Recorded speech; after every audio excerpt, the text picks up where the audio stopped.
আপনারা কিছুক্ষণ আগে একটা ফ্ল্যাগ দেখেছেন এখানে উঠছিল বাংলাদেশের পতাকার সাথে, এখন এটা হাতের বাম দিকে আছে। এটা কোন দেশের পতাকা? আপনারা জানেন ফিলিস্তিনে তারা ইসরায়েলকে থাকতে দিছে, তাদের প্রতি জুলুম করছে। আমরা নোয়াখালীরে থাকতে দিছি আর নোয়াখালী এখন আমাদের প্রতি জুলুম করতেছে। বাংলাদেশের যতগুলো সংগঠন আছে প্রত্যেকটা সংগঠনে ভেজাল লাগাইতেছে নোয়াখালীরা। এই কুমিল্লা বিভাগ হয়ে যাওয়ার কথা ছিল, এসে গিয়ে নোয়াখালীর জন্য বারবার কুমিল্লা বিভাগ আটকে যায়। নোয়াখালীবাসীর উদ্দেশ্যে বলতে চাই, তোমরা কিন্তু দেখছো যারা এর আগে কুমিল্লাকে কুল বলছে সে সহকারে তোমাদের নোয়াখালীর কাউয়া কিন্তু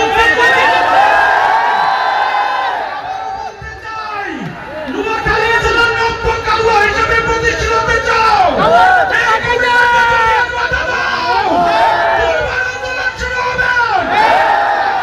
কুমিল্লাবাসী ধৈর্যের পরিচয় দিয়েছে, আর কোন ধৈর্য নাই। কুমিল্লা বদর বাজার বিশ্বরোড কলাপস করে দিব। সমাবেশের পরে আগামী এক সপ্তাহ বিরতি দিলাম, তার ভিতরে যদি বিভাগ ঘোষণা করা হয়, হাসনাত আব্দুল্লাহ বলে দিয়েছে আমাদের একটি সম্পদ আছে, সেটি হচ্ছে কুমিল্লা বদর বাজার বিশ্বরোড। কুমিল্লা বদর বাজার বিশ্বরোড বন্ধ করে দিব। আমরা শুনতে পাইছি নোয়াখালীরা নতুন রাস্তা টোয়াইতাছো, বাংলাদেশের রাস্তা নিয়ে যাইবা।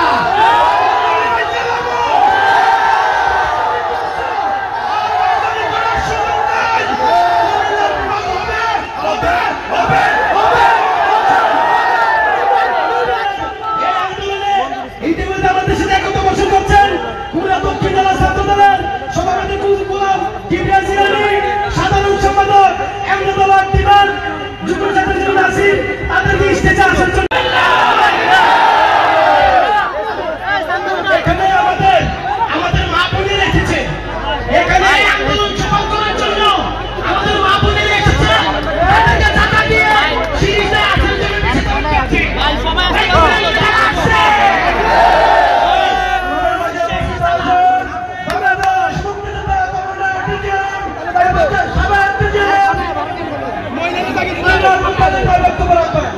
মহিলাদের ওই সাইড দিয়ে খালি কুমিল্লা মহানগরের